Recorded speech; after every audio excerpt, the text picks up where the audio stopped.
hottest comic books in the world. 70K sold last week, $80,000 sold this week. Comics on this list straight up make me want to start buying other comics. 2 books on this list that we have not seen on here for years and possibly ever. We do this list every week, guys. Check us out. Let's just jump into it. In at number 10, Amazing Spider-Man number 300. Don't usually see this book this far from number 1 on this list. It takes 3 sales trending above the recent 12-month average to land on the hot 10. One of the hottest in the world. Let's take a look at the numbers. 9.2 up 11%. Newsy 9.2 up 7%. 9.4 going for 690, that's up 17%. And the 9.6 is up 21% for a sale of $1,025. Those are some healthy percentage points increases across the board to see for this book, especially when it's coming at number 10 on this list. There's not a whole lot of Venom news to be discussed right now. We know we have Tom Holland stuff, Black Suit Spidey specs, Secret Wars in the distance, what's gonna happen on Battleworld, but I'll take you back to the comics right now. All New Venom number 6 has essentially just relaunched with a new focus because now we know who Venom is. Eddie Brock, separated from the symbiote suit. He's Carnage right now. And all New Venom is Mary Jane. Dun dun dun! Issue 6 goes over the origin story. I won't spoil anything, but you know how Venom says, "We are Venom" all the time, Jeff? Absolutely I do. It's one of the more famous taglines for characters. Well, the concept is still the same. They are technically Venom, but the bond is something unlike we've ever seen take place in comic books between a symbiote and a human. They aren't just Venom. They are Mary Jane. We've seen Venom be a villain, of course. We've seen him be an anti-hero. We've seen him be a federal agent and a fugitive. And now we're gonna see him be a full-fledged superhero with the help of Mary Jane. My favorite part of this comic is that Mary Jane is essentially handcuffed to Venom because you're either in the Venom suit as the host or Venom is in your bloodstream. Well, Mary Jane ain't having any of that. So they're literally bonded by a single thread of symbiote. And Venom's on one side, Mary Jane's on the other. She's calling the shots. Needless to say, when thinking about Venom, I couldn't stop thinking about this comic. And one that you should consider looking at, it's super affordable. They made one open to order, and there's an incentive. Face it, Tiger, you hit the jackpot, but Mary Jane as Venom. We're gonna leave the alien symbiote behind and jump into a different type of alien. Here at number 9, Predator number 1. The first comic appearance of Predator. This had 7 sales above the 12-month average for over $1,200 spent. Let's analyze the numbers. The 9.0 up 51% with a year high sale for $134. The 9.6 up 16% for $170, and the 9.8 sold for $560. Another year high sale and up 29%. Predator Badlands, the live action movie, looks pretty decent. Predator looks a little too much like a humanoid. I digress because we do have an animation that looks fantastic. And let's not forget about the secret Predator, something that's probably gonna be Prey 2. But the most exciting thing, it's gotta be the comic books. When this guy got here, I threw Predator versus Spider-Man number 1 by Benjamin Percy in his damn hands. My initial reaction is, why is this damn book in my hands? and he's like, you gotta read this. I was like, all right, let's go.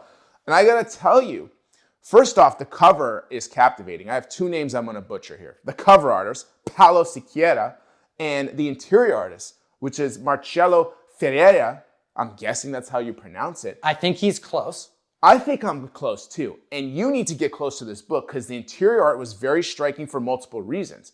The artwork was stunning because of the great line work and how violent it was. So gory. Yeah, I was not used to that. I appreciate it because it is Predator, so no punches were pulled for this. And it does have a parental advisory warning for a good reason. Surprised it wasn't a red band variant. Exactly. So a great read, recommended, left me wanting to read number 2. So I'm here for this book, and the amount of Predator we're getting is a lot, and I still don't think it's enough. Read this comic. Also follow Paulo Siqueira 80s over on Instagram. This dude is talented as hell. His Dark Knight, wonderful. But did you see his Moon Knight? Hot damn. In at number 8, Avengers 43, the first appearance of the Red Guardian. We have 6 sales, $1,200. His relationship with Yelena was easily the most emotionally gripping narrative, as this one of the many found in the Thunderbolts movie or the new Avengers movie, whatever they're calling it. I'm kind of surprised to see this book sell so aggressively. I got a question for you by the end of this coverage, Jeff. 3.5 had a year high sale for $100. 6.5 up 58%. 7.5 sold for $210. Shout out Madam Web, that's up 15%. And then we have a 9.0 up 3% for $543. Although we may see more Red Guardian in the future, and I could see them giving him like a prequel series on Disney Plus. If they decided to do something with the Red Guardian, Jeff, would it be good? If it isn't a prequel, I don't think it would be good. I think prequel is really the only thing that I believe could be captivating enough for him to have his own show. Number 7 on the list, Fantastic Four, 48. First appearance of Norrin Radd, the Silver Surfer. 6 sales, $8,000, 2.0 up 13%, 2.5, 16%, 4.0, $1,000, that's up 10%, and 8.5 sold for $4,250, that's a year high at 11%. The 9.8, however, sold in the last couple weeks. First 9.8 sale of the year. Just shy of $48,000. A far cry from its overall highs, and the heights this book reached was a $108,000 sale that took place in 2021. It's unfair to use the 2021 measuring stick, but even if you kick that out, this book has been on the decline. Last year, we saw multiple sales above $60,000. So within that year's time frame, we're all the way down to $48,000. That's a big deal. I'm assuming it has to do with the fact that there's 45 9/8 of this book. It's a pretty common book in high grade. So we might not be seeing the numbers that we expect to see for a book as important as this one. Do you think if Norrin Radd shows up, or do you think that had Norrin Radd been cast and that we were more certain of a Silver Surfer from the comics, such as Norrin Radd, to be in the first Marvel family movie, that this book would be performing the way it is? Potentially, I can see maybe a little bit of an increase, but to be honest, I think the fans are to the point where they just need to see it to believe it. Number 6 on the list, the first appearance of Thunderbolts. A little surprised to see this book go from the trending to the hot 10, but it's very warranted. Incredible Hulk 449. We have a 9.4 going for $170, a year high sale, a 9.6, 7 copies sold this last week above the 12-month average, increase of 29% on the high for $155, and a 9.8 sold for $325 on the high end, increase of 22%. However, 14 copies sold. That is an average of 2 a day. That is some quick math for you guys. Here's some more math. $35 million more has been added worldwide to the box office success of New Avengers Thunderbolts movie. $272 million total in gross already. Oh man, that took us so many takes because of all the numbers. I'm like literally crying. Well, something very interesting, unlike all of the key comics that exist currently that people collect and are speccing on as it pertains to Thunderbolts, there was a promo released, a comic that featured the characters from the movie, the entire roster. It was a one-shot and it was given away at Regal Cinemas. And shame on you, AMC, because I would have loved a book like this. And I didn't even know one existed as an option until I got notified by Key Collector. That's right, I also saw it at an AMC, and I could have had a $15 to $20 comic. That's how much this promo is going for on average on eBay right now. Use code TOM101 on Key Collector Comics, get access to the Key Update section, because some things just start being distributed and not even comic collectors know. I missed out, went to the wrong theater. Which brings us to number 5 on the list with Century number 1. Didn't expect Incredible Hulk 449, and I certainly didn't expect this. 30 different sales of Century 1, outdoing the recent 12-month average, close to $7,000 moved. Do you think people are speccing on Century long-term right now?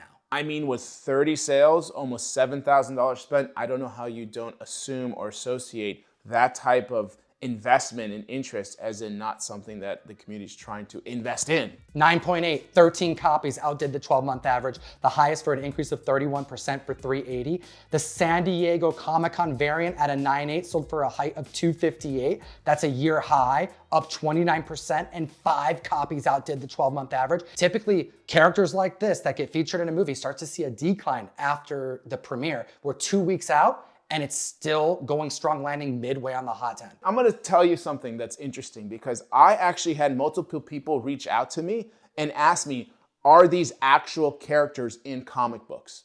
Like the Century or the Red Guardian or some others, because they're not fully familiar because they aren't the biggest names that we know. So I think there's a lot of interest in exploring these. I actually went and read Century 1 through 5 just last night because I wanted to understand more of this character. I know so many people love them, but I want to get on board and find out. So I do think that the interest level is extremely high, and I don't know if you're gonna get less than where it is now for the rest of the year. Major spoilers for Thunderbolts, but we gotta say it. I gotta put a +2 here. This is my extra pick for this video. While people are watching Century, while people are buying first Thunderbolts in $449, I'm over here looking up Avengers 196. We saw the demise of the Taskmaster that no one wanted, opening the doors now to get the adaptation that people wish we got in Black Widow initially. Tony Masters, where you at? Taskmaster's first appearance in 196, trending around $500. We haven't seen lows like that since 2016, 2017. In at 4, Invincible #1, First Appearance of Invincible, First Appearance of Omni-Man, and cameo of Adam Eve. This title, not just issue 1, but every issue in this series has been picking up, and the demand is nuts. This book alone, though, let's take a look at these numbers. The 9-2 had a record-breaking sale. In 2022, we saw this book selling for $1,500, up 20% now for $1,799. Call it $1,800. The 9-8 sold for $5,850 versus the average of $3,731. That's up 57% for a year-high sale. 9 different 9/8 Larry's editions. This is like the first reprint of Invincible #1 sold this last week. The highest for $800, which is a monster increase of 103% comparing to the recent 12-month average. I think that's a way overpayment. Some people may not know what they're getting or something. I don't know. Go easy on the Larry editions because those are ranging between like $300 and $500 on average. The last sale was actually sub 500. And there's a little ambiguity of how many were actually printed. Battle Beast #1 debuted in comic stores Wednesday, New Comic Book Day. And they're doing some crazy stuff over at Skybound. The 1 in 10 is a connecting cover. The Kel new 1 in 25 is superb. The 1 in 50 is an Art Adams cover. John Boy did a 1 in 100. Ryan Ottley's on a 1 in 1,000. And the 1 in 2,000 is an original sketch by Ryan Ottley. And they doubled down and they did something I haven't seen done in quite a while. An open-to-order cover C blind bag that could consist of any one of the incentive variants, a Marvel Team Up 14, first Spider-Man and Invincible in a comic printed in foil, an Invincible 19 in foil, first appearance of Battle Beast, as well as an advanced foil copy of issue #2. I need me some blind bags. Well, you should join me this Saturday over on Whatnot, because not only will I have the blind bags, I'm gonna be giving away a 1 in 1,000 Battle Beast #1, and we got our hands on some Daredevil packs. We got our hands on some Red Hulk packs. We're celebrating WhatNotCon all weekend long on the app. And if you use my code, you get a free $15 credit that you can use on your first purchase and get a chance at not just Battle Beast, not just incentives, but pack breaks courtesy of Whatnot. Link in the description. Let's move on to #3 on the list. Absolutely shocking to see this book here, and it's well deserved. Uncanny X-Men 129. This is a quadruple key when you really dissect it. It's the first part to the Dark Phoenix saga. It's the first appearance of Kitty Pryde, first appearance of Emma Frost, first appearance of the Hellfire Club. This book was unexpected on this list, but it deserves to be here from time to time. Well, we got shocking news back in 2024 January that Kitty Pryde was going to be cast for the MCU during the mutant era. It's not shocking. We all expect to see Kitty Pryde. What I did find surprising, however, is that Key Collector focused their analysis on talking about the White Queen. Like, how could we get anything in the 616 MCU big screen universe and not see the White Queen? I can definitely see her being established more in the X-Men 97, along with possibly even the Hellfire Club. Well, that's a whole lot of reasons to spec on this one quadruple key. The 9-0, year high, up 6% for 200. 9-8, year high, up 23% for 1810. And a Newsy 9-8 went for 3,000. That's a year high, up 30%. It's pretty strong numbers. But damn, dude, this book took a beating. It was hitting heights of $7,000. Let me guess, in 2021? 2021. We all know what happened in 2021. Okay, unfair to measure your books against those numbers, guys. So take a look more at these 12-month averages and then make your decisions from that. Hit the subscribe button. We'll steer you right at #2 on the list. I'm starting to get a little worried, Jeff. I need your +2, but not before we get to #2 with Silver Surfer #1, the premiere issue, the origin issue, the first appearance of Shalabah. Let's discuss these sales. The 5.5 up 8%, the 6.0 up 5%, the 7.5 up 4% for $1,285, and the 9.2 up 3% for $4,995. 9 sales, over $10,000 moved in 7 days for this key collectible comic book. We did see a shot of Julia Garner seemingly in flashback because she's lacking in the power cosmic, but it looks like she is on Zenlaw, you know, the Utopia, in a gorgeous dress. We're gonna be seeing a lot of Silver Surfer, but seemingly no Norrin Rad yet. Another thing we just saw was a sale of a Silver Surfer #1 in a CGC 9.8. Mind you, it had off-white to white pages, and it went for $132,000, which really shouldn't be that shocking considering there's only 10 copies of this book in a blue label. And I say that because there is one yellow label, which means there is a signed copy in a 9.8, and I'm guessing it's a Stanley sign. So I can't even imagine what this book would go for. We certainly haven't seen that one-of-one signed book, but the 10 9.8s we haven't seen sell since 2016. Could you imagine if that signed 9.8 hit the market? It'd probably blow past 200,000. And that would not be shocking or surprising, but this is where I put down my +2. When you're seeing any type of Silver Surfer hype, you need to get to that perimeter book, which is gonna be, in my opinion, Silver Surfer 4 at the moment. This book has about 45 copies in a 9.8. So you can see the dichotomy between the 1 and the 4. This is a book I think people should always be looking at. It's just an eternally popular book and one I recommend. Stay tuned to the end of the video. I want to give something away to someone who commented last week. The #1 hottest book in the world. Is it a surprise? I don't think so. Amazing Spider-Man 129, the first appearance of the Punisher, first appearance of the Jackal. Seeing ASM ranking at #1 feels good, doesn't it? It does to me, and being back-to-back books at #1 is even more special. But this is the first time ever on this list, Tom, that we've had 2 books with issue number 129 on it. That is very true, Jeff, with X-Men and ASM. What random numbers to have such major key significance behind them? We have a 3.0 up 7%. 4.5 year high, up 34% for 11 hundo. A 9.2 went for 3,000, up 4%, and a 9.4 hit 4,300, up 18%. People are freshly hyped post Daredevil Born Again. John Bernthal Punisher getting his own special. He's like co-producing it next year. Then we have Born Again Season 2 in active development. They're filming it right now. So much going on for our street level heroes. And a shout out to our street level heroes for this channel, which is you guys watching and you guys commenting. Last week, we talked about certain books that were indicators for health in the market, which we thought was ASM 129, Hulk 181, and possibly even Giant Size X-Men 1. I'm not even sure if we mentioned it or not, but that is another one that you should possibly look at. I'd put like House of Secrets 92 on that list too. Which is an unbelievable book, and one I would actually also add to the list of books to indicate how healthy the market is. We had Honest Comment 862 choose another book that he thought maybe we should look at, which was Marvel Spotlight #5, which to me is one of the top 3 to 4 Bronze Age books in the hobby, the first appearance of Ghost Rider. But I don't consider him the top tier of characters to where I'm gonna look at that book as an indicator for the health of the market. I wanna know your favorite Bronze Age book in the comment section below. Because although I agree with you, Marvel Spotlight may not be my market indicator book, it's one of my favorites from that era. The superhero meets the macabre, and I wanna know yours. And of course, as always, geek responsibly. Enough said. And that's the end of the video, Jeff. I wanna give a big thank you to the #1 commenter on last week's Hot Tag. Killab1 wrote, I just want to thank you both. This 25-minute distraction from the real world is appreciated. Thank you, Killab. We appreciate you as well, and everybody else tuning in. The #1 comment's gonna get a giveaway next week. Let's make it a Silver Surfer cover by John Jang. Fantastic Four, Dallas Fan Expo exclusive. We'll see you next week.